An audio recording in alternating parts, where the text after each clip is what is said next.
Good evening to everybody. Councillor Madam Sharmila, who is very instrumental in getting us all together here, and friends from the British Tamil Forum, BTF, and especially its General Secretary, Sri Ravi Kumar ji, and very respected British parliamentarians, Lord John Mann, Right Honourable John MacDonald ji, the MP from Scottish National Party, Sri Martin Day ji, and all eminent members who have come as part of the Sangamam team from Tamil Nadu, and the members of civil society. I'll take some time initially to just trace the 1500-year civilizational journey that the Elam Tamils and Tamilians from India we enjoyed. Pattinapalai, a very ancient text in Tamil Nadu, written in Tamil 1400 years back, it uses a phrase called Elathu Unavum Kalagathu Akkamum, where we talk about the food from Elam, from the northeast part of Sri Lanka, the food coming to a port in Pumbuhar. And 1400 years back, a text in Tamil Nadu, in Tamil, mentions it. Again, if we go back to 9th and 10th centuries, which is 1000 years before, the reign of Rajaraja Cholan and Rajendra Cholan, we had very close connections to Elam Tamils and Tamil Nadu. And if I go one step further again, the modern Vishwaguru, Swami Vivekananda, after his very historic Chicago speech, instead of coming to India first, he chose to go to Sri Lanka first in 1897. He addressed the Jaffna Hindu College about the culture, the close connection that Sri Lanka and India enjoys, and specifically the Elam Tamils and Tamilians enjoy. And the second stop, he came to India. Then, what happened very unfortunately post 1947 is a very unfortunate thing. This issue is not a one-year issue or not a decade-old issue. It's almost a 85-year-old issue. When Sri Lanka got independence, we all know the Tamils of Sri Lanka, the north and eastern part of Sri Lanka, they had a very disproportionate number in civil service, in judiciary, in business. Only because it was a very fair competition, the Tamil Elam friends and brothers, they enjoyed a very disproportionate presence, only because of a merit-based competition. 1948, the new country of Sri Lanka brought an amendment to the Citizenship Act, thereby rendering millions of Tamils overnight stateless and homeless. That issue took about almost 2 decades in the Sastri time through the Sastri Pact to get solved. And right now as we speak, there are millions of our friends Sri Lankan Tamils settled in parts of Tamil Nadu, Kerala, Karnataka because of the Sastri Pact, when India agreed to take the stateless Tamils back to our country. Then if we go one step further, after the Civil War, specifically the 1987, the Indo-Sri Lankan occurred, for which India is supposed to be a guarantor of its implementation in full letter and spirit, and thereby agreeing to whatever our Prime Minister in 2017 spoke to Sri Lankan. They combined both the houses. Then if you go one step further, 2009 was a very terrible year for everybody. As a politician in Tamil Nadu, I keep blaming the then central government in 2009 for failing to do its duty, for failing to be the country which could have stopped its war, prevented killing of millions of people, which India failed to do in 2009. Post 2014, when our Prime Minister Sri Narendra Modi ji started coming in, that is the time we are seeing a very new hope, which is a continuity of this thousands of year old civilizational continuity we have. Our Prime Minister Narendra Modi ji was the first Indian politician to use the word called civilizational twins. He said India and Sri Lanka are sisters from the same mother. And it is not a question of a big brother and a small country next to each other. This is not a question of India trying its strategy over Sri Lanka to win over the hearts. Our Prime Minister was the first politician in India to use the word called civilizational twins, whereby we have a historic duty to solve the issues in Sri Lanka, to play an active role to make sure, especially the Tamils in the northeastern part, they go back to how they were 100 years before. If I can trace back the last 9 years of what India was able to do inside Sri Lanka, and millions of rupees of money poured into Sri Lanka, just to make sure the northeastern part of Sri Lanka gets stabilized. As we speak now, 51,000 houses built by the Indian government in the northeast and in the central province of Sri Lanka, so that people have a house to live. And more importantly, post that, India, just now we have opened the cultural center in Jaffna at a cost of 120 crore Indian rupee, and which the Prime Minister believes the rich culture of Jaffna should get preserved through that center, whereby even 1000 years from now, the richness of Jaffna should go to the next generation also. The rail link from Colombo to Jaffna, again India got in. And Prime Minister firmly believes to solve the problem in Sri Lanka, the people-to-people contact needs to be strengthened. After 1987, the Accord, and before that, after the unfortunate cyclone that we got, whereby the railroad got washed away, almost 25 years there was very little human people-to-people interaction between Tamil Nadu and the northeastern part of Sri Lanka. Anybody has to go to Sri Lanka, you have to go to Colombo, then travel about 6-7 hours to go to northeast, which is very culturally connected to you. In the last 3-4 years, India has made very major strides there. The Jaffna Palali airport got built with a soft loan given by India. The flights were operating. During the COVID time, the flights got stopped. Again, India put pressure. The flights got restarted again now. And India is very clear. The port facility of Kanakes and Durai, especially the northern part of Sri Lanka, has to improve again, so that we operate passenger ships between Karaikal, Chennai and Ramanathapuram to Pamban. So these are all areas the Prime Minister is focusing, where people-to-people contact between India and Sri Lanka gets established, not through Colombo, but directly to the northeastern part of Sri Lanka. As we speak now, the Kanakes and Durai port thing is almost through. On any point of time, we expect the first passenger ship to sail from Karaikal to Kanakes and Durai, which sir was mentioning that we made it as an agenda point. The flights are flying from Chennai daily to Palali airport, where lot of Tamils from Tamil Nadu, lot of Tamils from the Elams, they both fly to different parts of each other. And more than that, in the Sri Lanka debt trap crisis that happened in the last 1.5 years, very, very unfortunate. India fulfilled its duty, civilizational duty, by supporting Sri Lanka with about $3.8 billion of soft loans, 40,000 metric ton of diesel and petrol, sending vegetables, critical supplies of medicine, where India literally stabilized Sri Lanka from collapsing. So this is the historic arc I wanted to trace. I had the huge privilege of stepping into the very sacred land, the Elam land in the northeastern part of Sri Lanka. I made to come across a culture that is so vibrant, that is brilliant, that is so rooted. I made to come across a culture like how Tamil Elams are. We all believe in this age and time, if we are not solving this problem now, we are not going to solve this problem anytime more in the future. And before getting into the strategic part and what India is doing now, what we foresee that will happen in the next 5 to 10 years, I would like to pinpoint 4 or 5 issues of concern that I have seen during my visit to the Northeast. I have observed the educational standards of the Northeastern part have drastically fallen down. The same area 10-15 years before, the students, the Tamil Elam students from the Northeastern part, who are able to top most of the Sri Lankan examinations, the last 3-4 years of central examinations, they seem to fare very poorly and they are in the bottom percentile. This I believe is very, very dangerous. And any political solution, when we do it now or in the future, it has to have a very able workforce. It has to have very educationally sound people. This I believe is a very critical area of concern. The second area of concern I see in the north and the east, the alarming rate of fall in the Hindu population. The Hindu population is falling down drastically. In fact, I use the word called alarmingly in the northern and eastern part of Sri Lanka, which I believe is a severe case of concern, because this demographic change is going to adversely affect the culture of that area in decades to come. The third issue I believe is the issue of archaeological sites. The Northeast continues to enjoy 1,000 plus years of its own unique culture and distinct identity.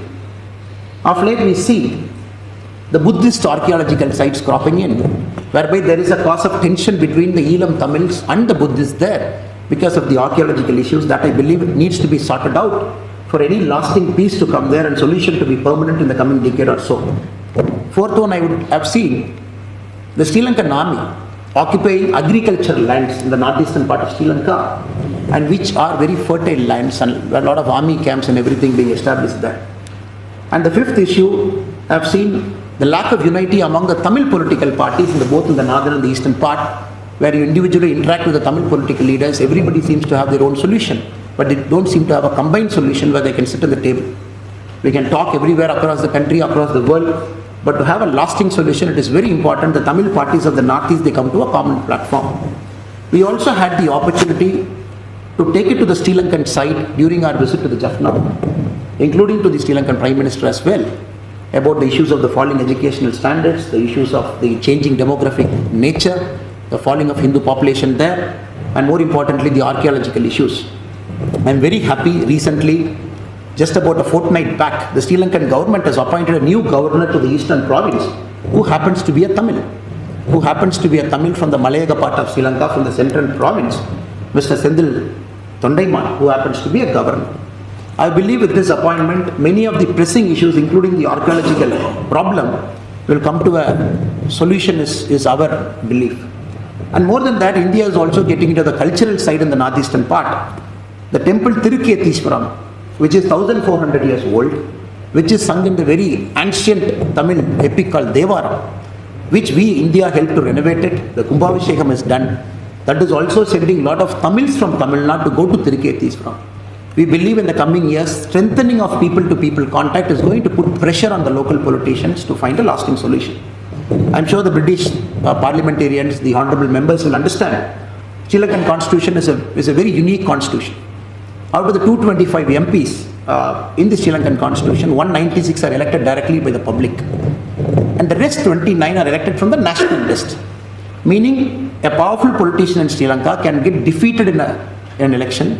Still he can get into the parliament through the national list by virtue of the party getting a significant percentage of votes. So what I'm trying to convey is we cannot count any single politician out of Sri Lanka. Every single politician who has governed in the last 30-40 years, he or she exercised a significant, considerable amount of influence in Sri Lankan politics. So countries like India, which are very, very close to Sri Lanka, we have to engage every single politician there. Politicians of opposite sides, previous presidents, former prime ministers, because you cannot count anybody out in the way the Sri Lankan parliamentary democracy is designed. That is why the Honorable Prime Minister Narendra Modi ji is the first Indian Prime Minister to visit Jaffna. We say we are 1400 years old of civilizational continuity. But it is the Honorable Prime Minister Narendra Modi ji who made an effort to visit Jaffna for the first time after Sri Lanka got independence in 1948. And the Honorable Prime Minister Sri Narendra Modi ji made an effort to visit the central province, again the first Prime Minister to do it. And the Honorable Prime Minister has said in very clear and categorical terms that the lasting solution for Sri Lanka is the complete and full implementation of Article 13, and India stands guaranteed to the accord signed in 1987 between the two governments. And our External Affairs Minister, Mr. Jaishankar, as late in 2023, a couple of months back, when he met the Sri Lankan Prime Minister also, India has reiterated that Article 13, the complete implementation is also expected. But we all know in the era of power politics, the China model of debt trap, the string of pearls theory, the China's heavy investment inside Sri Lanka, right from Hambantota to Colombo to the northeastern part, right up to creating of new ports there. There is also a strategic objective for countries like India. And one is a civilizational tune. We believe it is our moral responsibility to stand with our brothers and sisters there to find a solution to it. At the same time, we are also very careful. Sri Lanka should not get into the global high power politics, whereby it behaves like a pawn in a chessboard, where the people will ultimately suffer. With this, I really thank the British Tamil Forum. And one thing I can assure on behalf of our party, and we have been very vociferous over the last 2 years, and we have been putting pressure on our own government, including a delegation from our party in Tamil Nadu, where we happens to be the ruling party in India. We have given a delegation on behalf of Tamil Nadu BJP. We have given a representation to our External Affairs Minister that Article 13 has to be implemented in a speedy fashion. No more delay is unacceptable to the people of Tamil Nadu, because we believe after what happened in 2009, where India also played a direct part, where India would have easily stopped it, it is important that India solves it now. So we completely agree with many of the things that you have said. At the same time, coming from India, we are also very careful, because we have to work across the political parties. We have to develop a degree of trust, because the borders between both the countries is just 25 kilometers away. And every day the fishermen from Tamil Nadu get arrested in the northeastern part of Sri Lanka. As we speak now, 22 of our fishermen from Tamil Nadu are in Sri Lankan jails, arrested 2 days back for getting into Sri Lankan waters. So we are also very careful, very cognizant of it. And we also believe forums like British Tamil Forum, with the support of the honourable members of parliament here, with the support of the global civil society, you are exerting the pressure that is supposed to be exerted.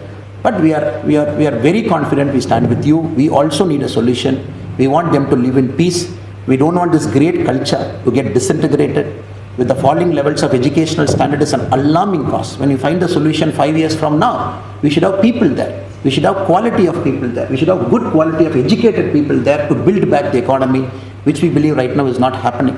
That is why parallelly also the Indian ambassador, Mr. Gopal Bagle, and all our leaders there present in the Indian embassy, we are urging the Indian corporates to go and set shops in the northeastern part of Sri Lanka, create employment, bring a degree of stabilization there. With this, I end my speech. I thank the opportunity given by BTF to come here to the seat of, I think this place ruled 3/4 of the world just about 100 years back. So it's a privilege coming here and addressing the crowd and especially talking to our British parliamentarians. We'll be very happy to take any of your questions and clarify. Thank you so much.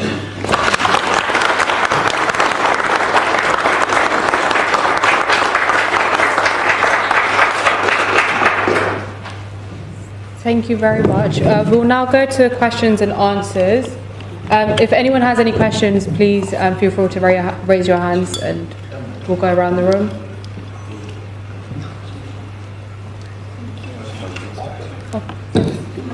Some elaborate on the Article 13, what it is. I mean, what exactly it is.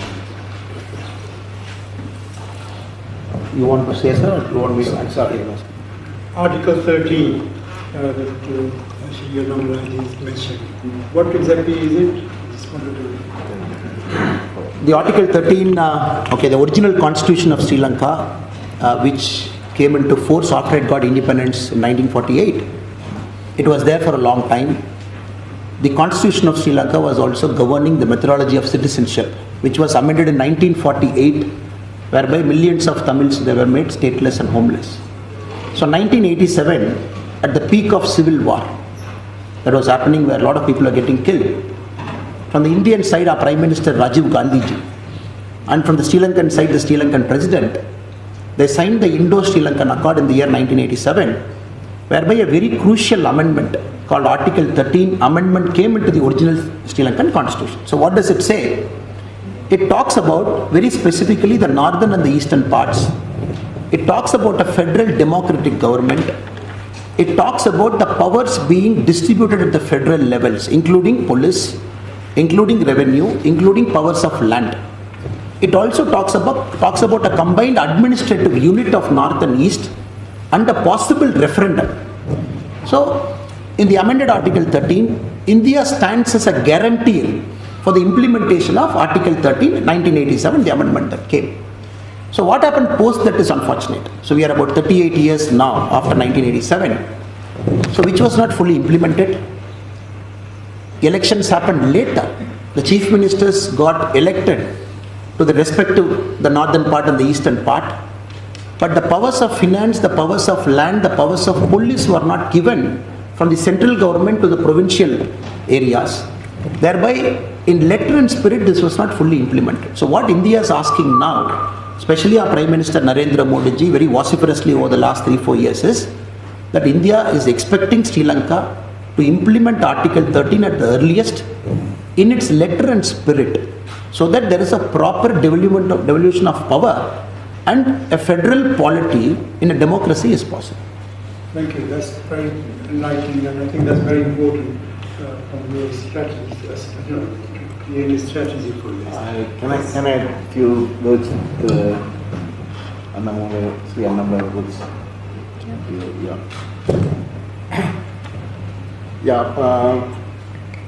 As I said, in 1987 there was an accord, bilateral accord. That is the only accord, international accord that proposed some kind of solution for the ethnic conflict. Actually, the original Indo-Lanka Accord have certain points that articulates well about the habitation of the Northeast, traditional homeland of Tamils.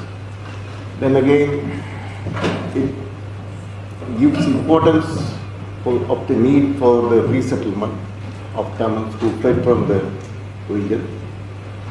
And some of the issues which are pertinent to the Tamil victims in the traditional movement. That was the bilateral agreement between two countries. Soon after that, based on the Indo-Lanka Accord, J.R. Jayawardena, the then President of Sri Lanka, created 13th Amendment as a solution to the conflict. In our view, we think the letter and spirit enshrined in the Indo-Lanka Accord is not fully complied in the 13th Amendment. That is one. Two,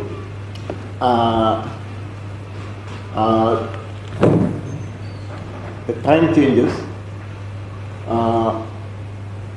In 1987, the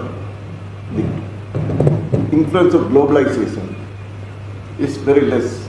We are now, after 35 years, all the global communities, all the villages are connected together, and they somehow trade, somehow produce, manufacture, export and import.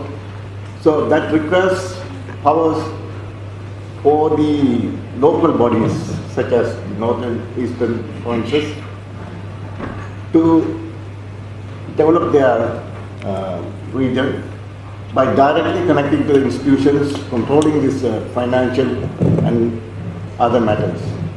So, because of the time, 35 years of time variation, we are in a different world. So, as a starting point, as Sri Annamalai told, India is trying to get the full implementation of 13th Amendment. India wants to see some progress in the northern Asian provinces. But we propose India and the UK. Even we just about an hour ago, we finished a meeting, with very constructive meeting with the Foreign and Commonwealth Development Office, where we proposed the interim administration for the northern region. Only the northern province and eastern provinces were completely damaged by the war. And ever since the end of the post-war period, there's no comprehensive needs assessment were taken. Sri Lanka is actually blocking such project, so that the next step will be to plan and execute a proper rehabilitation, reconstruction, resettlement program. So what the Tamils are enduring now is a post-war trauma. Besides the militarization and other human rights violations, the interim administration with adequate powers as a temporary measure before arriving at a political solution. An interim administration is what we are looking for. We think the government of India, the UK, the USA can work together to bring the people who fled from the region, fled to India, fled to the south of Sri Lanka, to be resettled, and the work, a speedy action to be taken for the resettlement of the northern east. Thank you.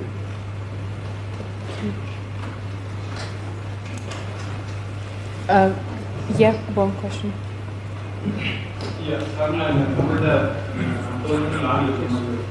Okay, Rajnala.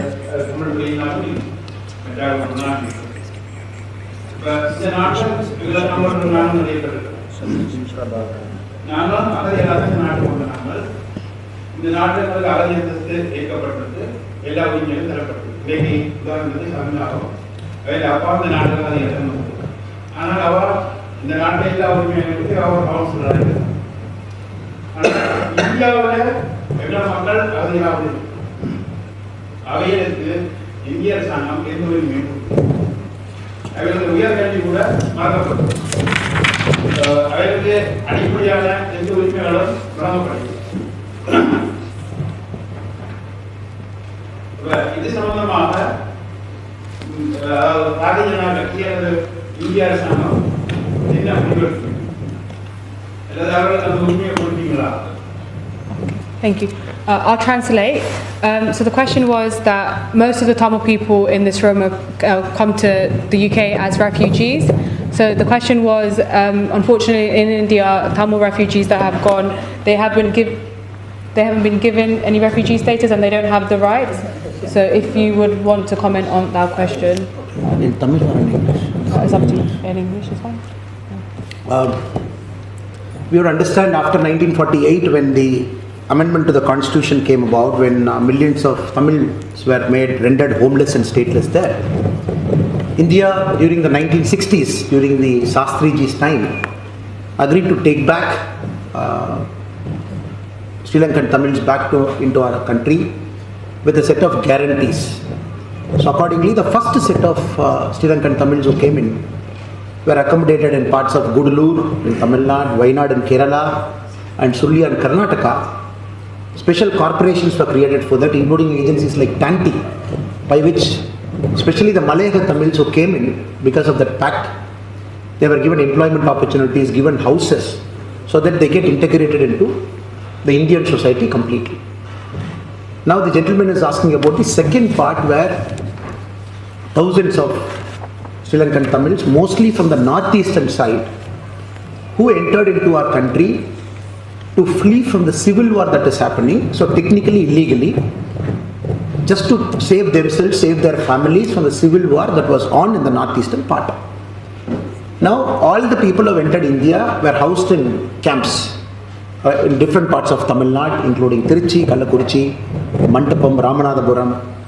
So as we speak now, there are thousands of people who are in camps. But to explain it to my friends from Britain, and especially to our honorable parliamentarians here, these camps are not technically camps.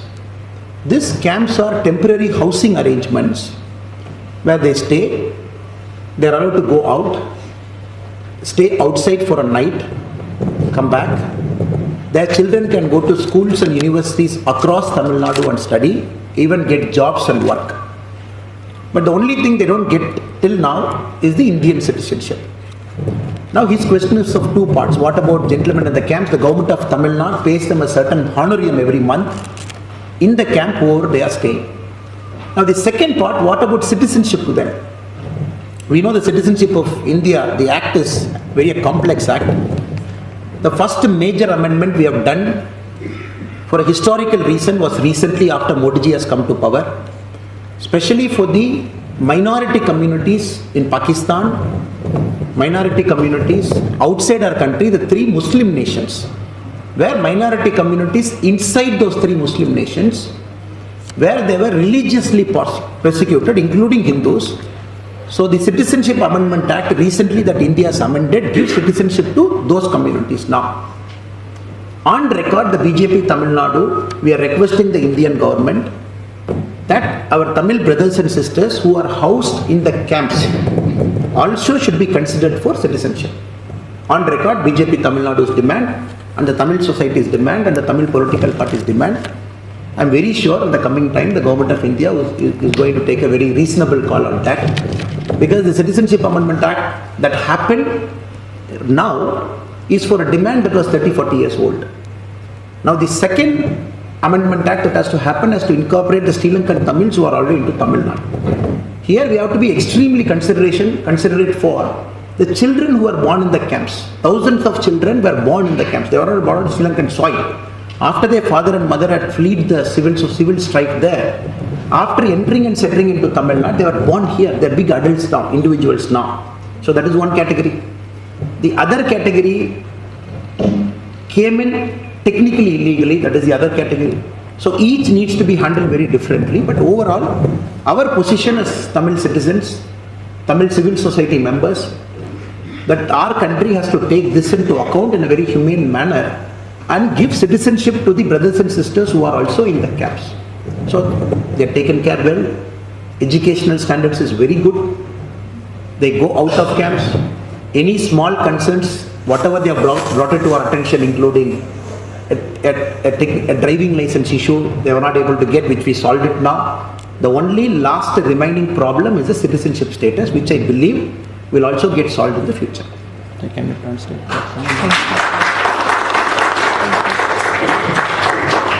Thank you very much.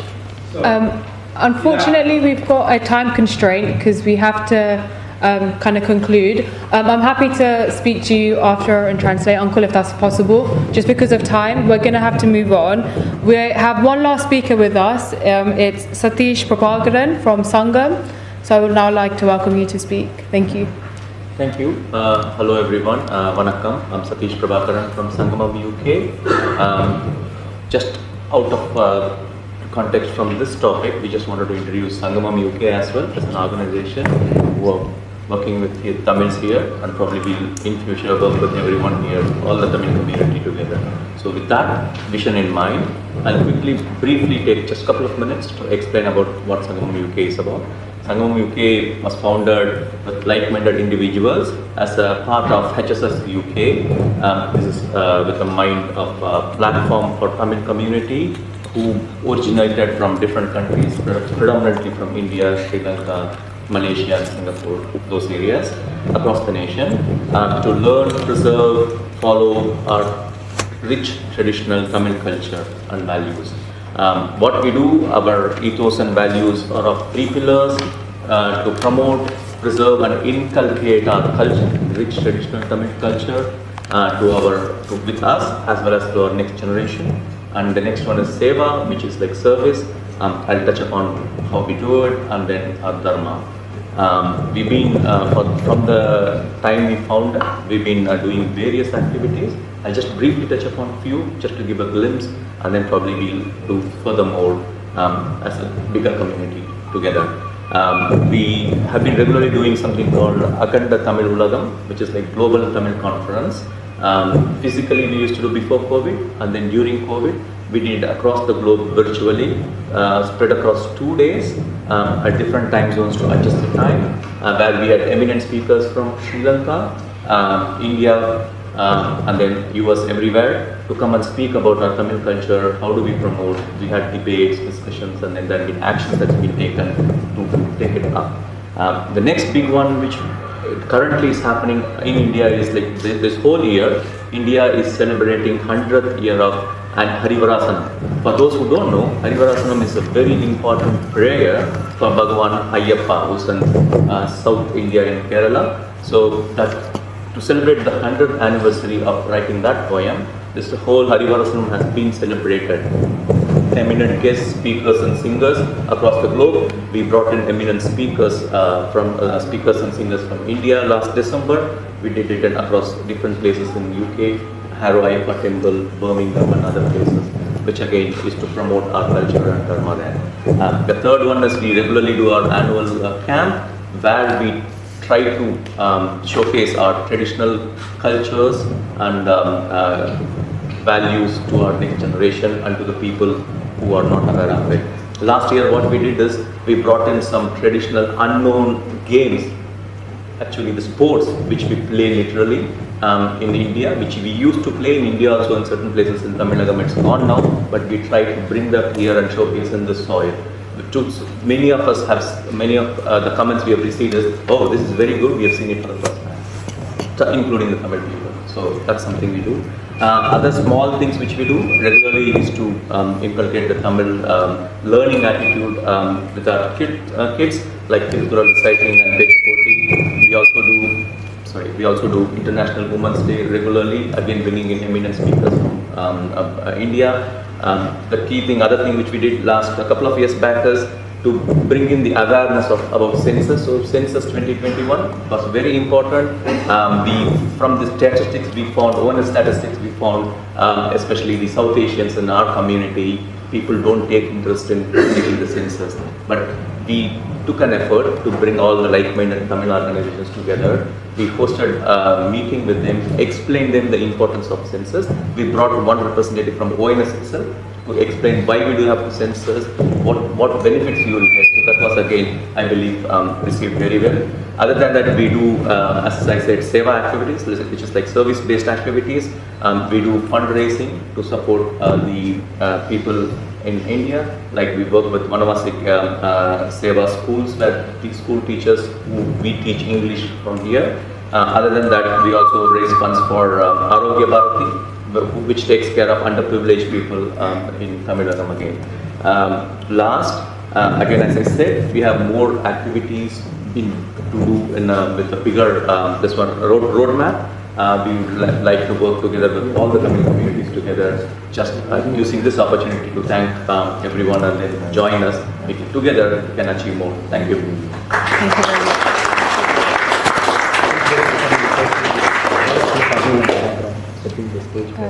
Thank you very much. We're just going to conclude now, so I just want to say a huge thank you to Tirunamale for coming from India and for sharing your experiences and what you saw as a concern on your visit, including the poor educational standards, the fall in the Hindu population and the forced demographic changes, the archaeology sites being occupied by the military. This is again part of the structural genocide that the Sri Lankan government is doing, is to build Buddhist statues on top of the ruins of Hindu temples, and the Sri Lankan army occupying the agricultural lands. And thank you for also speaking about on a way forward on implementing Article 13, which is going to play a huge part on a way forward, especially between the relationship with India and Ula Tamils. Just to kind of touch up on some points that the General Secretary of BTF also mentioned, which was a way forward on how the UK and India can play a part is through arbitration, which should be led by the UK government, India and the United States.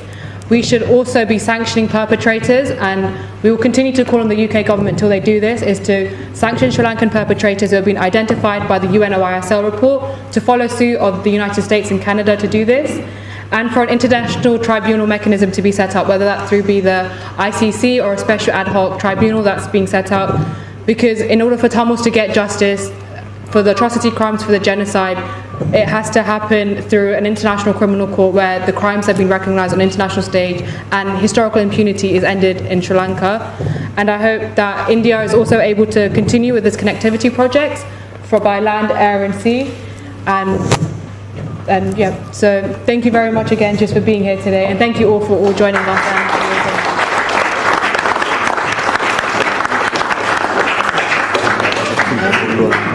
Yes. Okay. I'm just going to. Lord John Mann is also going to say some closing remarks, I believe. Just. If I may say, the better organised you are, the more powerful you will be. Thank you.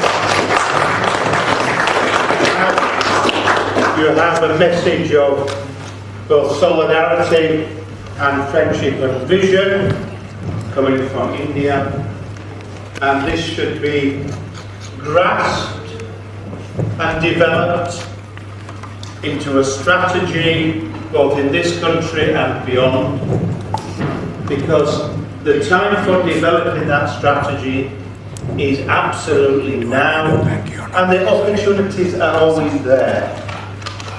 Are we there to win victory, or are we there only to look backwards? We should have both, and therefore I welcome British Tamil Forum organising this event tonight, and all of you for so generously giving of your time. So let us get better organised, and then we'll be more powerful. Thank you for coming here. Thank you. On behalf of British Tamil Forum, thank you very much for all of you coming in, and a great big thank you to Lord Mann for organising it. And Sri Annamala, you are in the mother of all parliaments. Not only that, you're actually at the upper house, the House of Lords itself. So thank you very much. Thank you all for coming. We run out of time, so the thank you, everything is.